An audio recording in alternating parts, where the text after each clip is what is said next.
गरिबको झोलाको 1 किलो चिनीमा आफ्नो शक्ति नदेखाउनुहोस्। तर मसँग 50 रुपियाँ छ र मेरो खर्च 100 रुपियाँ छ भने म त्यो पारी जान्छु।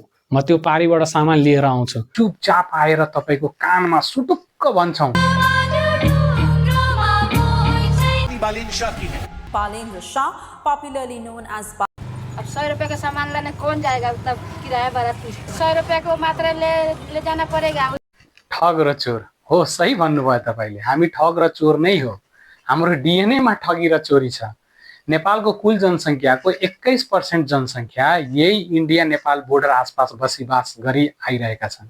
नेपालको करिब 61 लाख जनसङ्ख्या यो एरियामा बस्छन् र त्यो जनसङ्ख्या भएको क्षेत्रलाई तपाईले ठग र चोर भन्दै हुनुहुन्छ। ठग र चोर भन्दै तपाईको पुलिस प्रशासन लगाएर उहाँहरूको सामान लछार पछार गरेर खोज्दै हुनुहुन्छ, भन्सार गराउने कुरा गर्दै हुनुहुन्छ।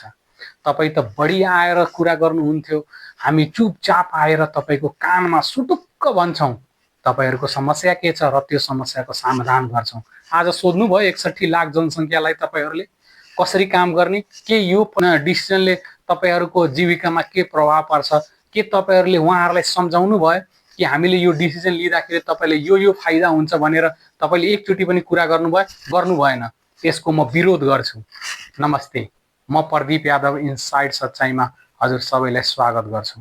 आज हामी कुरा गर्नेछौँ इन्डिया नेपाल बोर्डरमा जुन हाम्रो सरकारले डिसिजन लिनुभएको छ, सरकार बालेन सरकारद्वारा जुन डिसिजन लिएको छ इन्डिया नेपाल बोर्डरमा जुन 100 रुपियाँको भन्सार गराउने, त्यसको बारेमा छानबिन गर्छौँ, कुरा गर्नेछौँ के समस्या छ, यो डिसिजन लागू गर्दाखेरि के समस्या हुन्छ त्यहाँका जनताहरूलाई, के जनताहरूको मर्म यो सरकारले बुझ्छ, के सरकारले त्यो ठुलो तस्कर र भन्सार छली गर्ने मान्छेलाई समातिरहेको छ, के हो सरनेम सर तपाईले सही कुरा गर्नुभयो। तपाई त वर्ल्ड ब्याङ्कमा काम गरेको मान्छे, तपाई पहिले यो डिसिजन लिनुभन्दा पहिला त्यहाँ फ्याक्ट्री खोल्नुहोस् पहिले। तर मसँग 50 रुपियाँ छ र मेरो खर्च 100 रुपियाँ छ भने म त्यो पारी जान्छु।